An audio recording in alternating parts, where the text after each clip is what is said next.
Assalamualaikum warahmatullahi wabarakatuh. Semangat pagi semuanya.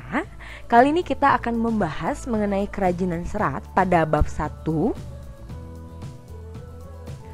Akan kita bahas mengenai pengertian serat, jenis dan karakteristik serat, pengolahan bahan serat, teknik dasar kerajinan bahan serat, dan proses produksi.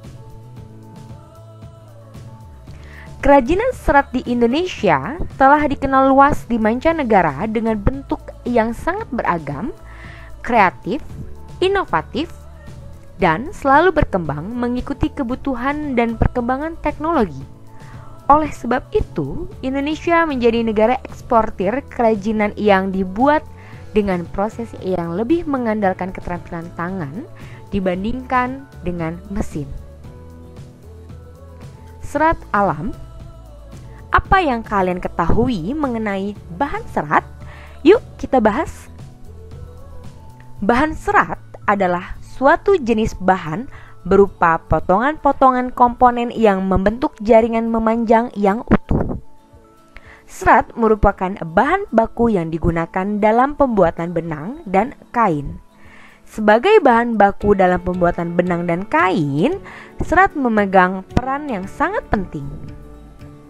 Ini adalah contoh serat alam dengan bentuk komponen memanjang. Bahan serat alam sudah digunakan sejak tahun 2640 sebelum Masehi. Cina sebagai negara yang pertama kali mengolah bahan serat dan menghasilkan serat sutra. Serat sutra dihasilkan dari ulat. Bahan ini diolah menjadi benang untuk kebutuhan produksi tekstil. Ini adalah contoh dari serat sutra yang mendunia dan masih tergolong bahan serat alam mewah sejak zaman dahulu hingga saat ini. 2. Jenis dan karakteristik bahan serat. 1. Serat dari tumbuhan. Tidak semua tumbuhan memiliki kandungan yang dapat diolah menjadi serat alam karena serat yang diinginkan sebagai bahan baku produksi tekstil memiliki persyaratan seperti kuat, tahan lama, bentuknya tetap atau tidak susut, permukaan yang halus ataupun bertekstur sesuai persyaratan produk. Klasifikasi serat yang berasal dari tumbuhan adalah serat dari biji, seperti serat biji kapas dan serat biji kapuk. Meskipun begitu, saat ini kapas dan kapuk sudah jarang dipergunakan untuk bahan baku produk tekstil. Hal ini disebabkan peminat kapas dan kapuk sudah mulai berkurang. Kapas lebih banyak digunakan orang sebagai bahan kosmetik dibandingkan untuk produk tekstil ataupun kerajinan lainnya.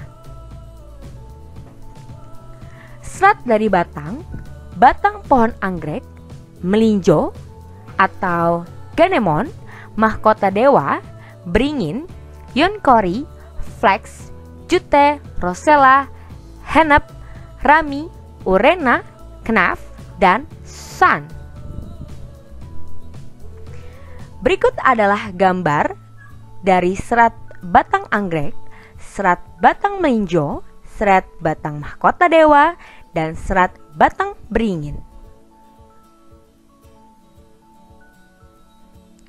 Serat dari daun, serat daun mendong atau purun tikus, daun nanas, daun pandan berduri, daun eceng gondok, daun abaka, daun sisal, dan daun henequin. Banyak orang yang memanfaatkan serat dari daun sebagai bahan baku tekstil. Berikut adalah contoh dari gambar serat daun mendong, serat daun nanas, dan serat daun pandan berduri. Serat dari buah, tumbuhan yang memiliki buah sangat banyak dan beragam, namun yang menghasilkan buah yang dapat diolah menjadi bahan serat alam tidaklah banyak. Buah yang sudah dimanfaatkan sebagai bahan serat adalah kelapa. Buah kelapa memiliki sabut yang melapisi buah. Sabut tersebut telah banyak digunakan sebagai bahan serat.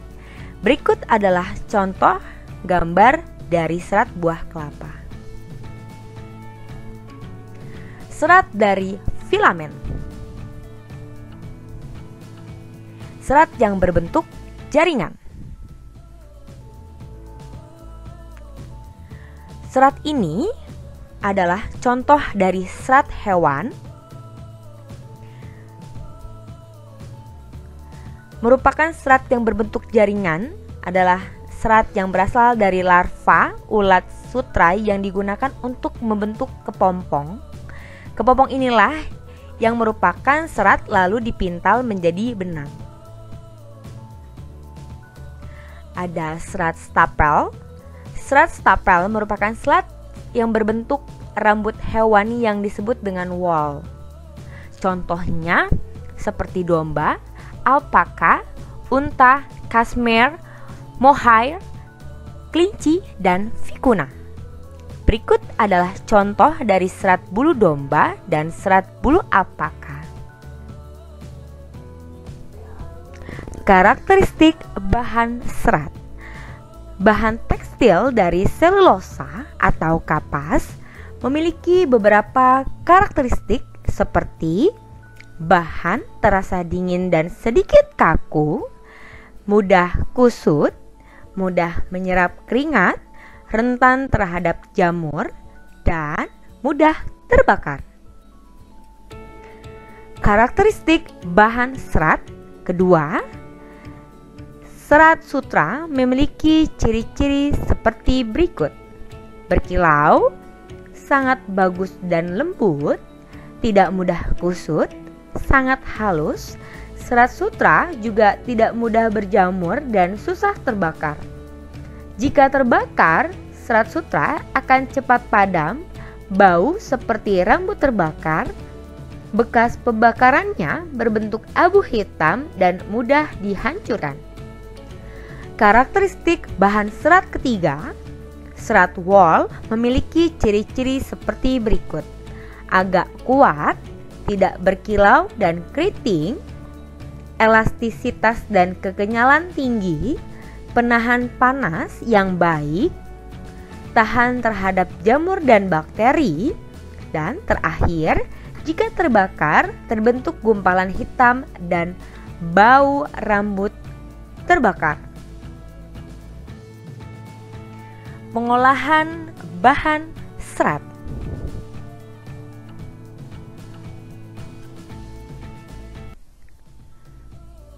Sebelum membuat produk kerajinan, tentunya pengrajin harus melakukan proses pengolahan terhadap bahan tekstil. Proses pengolahan masing-masing bahan tekstil secara umum sama. Pengolahan dapat dilakukan secara manual maupun menggunakan mesin. Berikut ini adalah langkah-langkah dalam pembuatannya. Ya, yang pertama ada pemintalan benang. Dari proses pemilihan serat akan dilanjutkan pengolahan kapas menjadi benang yang disebut pemintalan.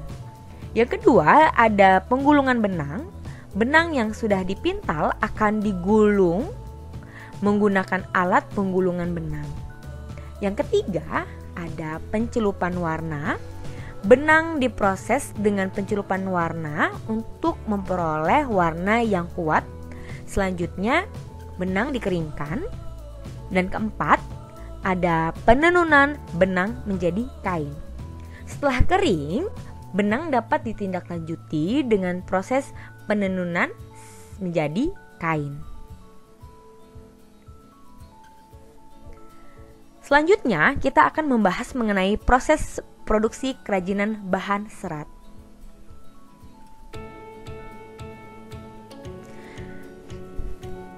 Teknik-teknik dasar dalam keterampilan kerajinan tekstil yang dapat digunakan untuk memproduksi kerajinan ikat celup, makrem, dan tapestry sebagai berikut. Menenun merupakan teknik menenun dapat digunakan untuk pembuatan produk kerajinan tapestri. Menenun menggunakan alat snap frame atau bingkai yang direntangkan benang-benang lungsi sebagai jalur jalannya benang tenun dan pakan. Ini adalah contoh gambar dari menenun menggunakan kerajinan tapestri. Menjahit adalah pekerjaan menyambung kain dan bahan-bahan lain yang bisa dilewati jarum jahit dan benang. Menjahit dapat dilakukan dengan tangan atau manual atau mesin jahit. Dalam pembuatan kain ikat celup diperlukan teknik menjahit untuk merintangkan warna. Berikut adalah gambar dari mesin jahit. Ini menggunakan manual atau dengan tangan. Selanjutnya yang ketiga ada mengikat. Mengikat adalah teknik menyatukan dua benang atau lebih membentuk ikatan yang diinginkan. Mengikat dapat pula diartikan menyatukan helaian kain yang satu dengan lainnya menggunakan alat mengikat atau membentuk pola tertentu. Ikatan ini dapat berupa simpul ataupun pola warna. Berikut adalah gambar dalam mengikat kain untuk produk tie-dye. Dan ini adalah gambar produk makrame. Kelima, ada produk dan proses kerajinan bahan serat.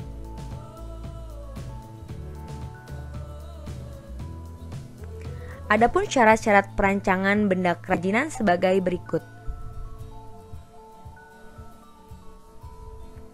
Dalam pembuatan produk kerajinan, perlu dipahami dahulu seperti apa membuat karya yang berkualitas. Maka dalam proses penciptaannya harus mengacu pada persyaratan. Adapun syarat-syarat perancangan benda kerajinan adalah sebagai berikut. Pertama, ada kegunaan atau utility. Benda kerajinan harus mengutamakan nilai praktis, yaitu dapat digunakan sesuai dengan fungsi dan kebutuhan.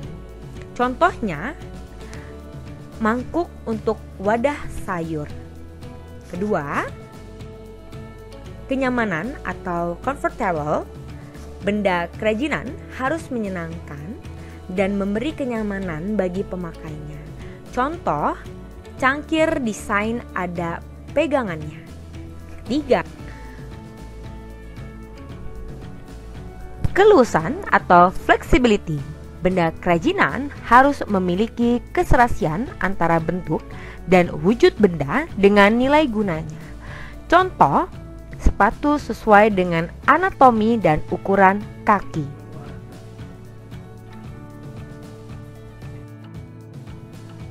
Keempat, keamanan atau safety. Benda kerajinan tidak boleh membahayakan pemakainya. Contoh, piring dari serat kelapa harus mempertimbangkan komposisi zat pelapis atau pewarna yang dipakai agar tidak berbahaya jika digunakan sebagai wadah makanan. Kelima, keindahan atau estetik. Benda yang indah mempunyai daya tarik lebih dibandingkan benda yang biasa-biasa saja. Keindahan sebuah benda dapat dilihat dari beberapa hal, diantaranya dari bentuk, hiasan, atau ornamen, dan bahan bakunya. Karya yang baik dihasilkan dari proses perancangan yang baik pula. Oleh sebab itu, proses perancangan karya kerajinan harus memperhatikan hal-hal seperti pada gambar berikut ini. Proses penciptaan ada 8 tahapan. Pertama, tentukan bahan dan jenis kerajinan. Kedua, penggalian ide dari berbagai sumber. Ketiga, buat beberapa sketsa karya. Keempat, tentukan sebuah karya terbaik. Kelima, kumpulan bahan dan alat. Keenam, pembuatan karya kerajinan. 7. Evaluasi karya. 8. Revisi karya.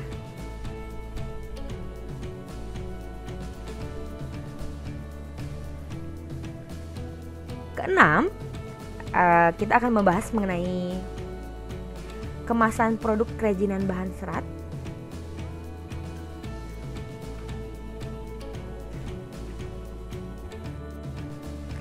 Kemasan produk kerajinan bahan serat dilihat dari fungsinya. Kemasan memiliki 4 fungsi utama, yaitu yang pertama, menjual produk, melindungi produk, memudahkan penggunaan produk, dan memperindah penampilan produk. Keempat fungsi tersebut penting diperhatikan agar dapat meningkatkan daya jual produk. Kemasan sebagai pelengkap produk dengan tujuan agar produk terlihat lebih menarik. Bahan dasar dari kemasan itu sendiri sangat bervariasi seperti logam, plastik, kayu, serat alam, kardus, kaca, dan mika. Pilihan bahan kemasan harus disesuaikan dengan jenis produk kerajinan yang akan dikemas. Penting untuk dipahami bahwa produk yang diperuntukkan untuk dijual, maka kemasan harus lebih berguna untuk melindungi keamanan karya dari kerusakan. Sedangkan jika untuk dipamerkan, maka kemasan lebih berfungsi sebagai penunjang produk utama. Sekian penjelasan dari saya, kurang lebihnya saya mohon maaf. Terima kasih.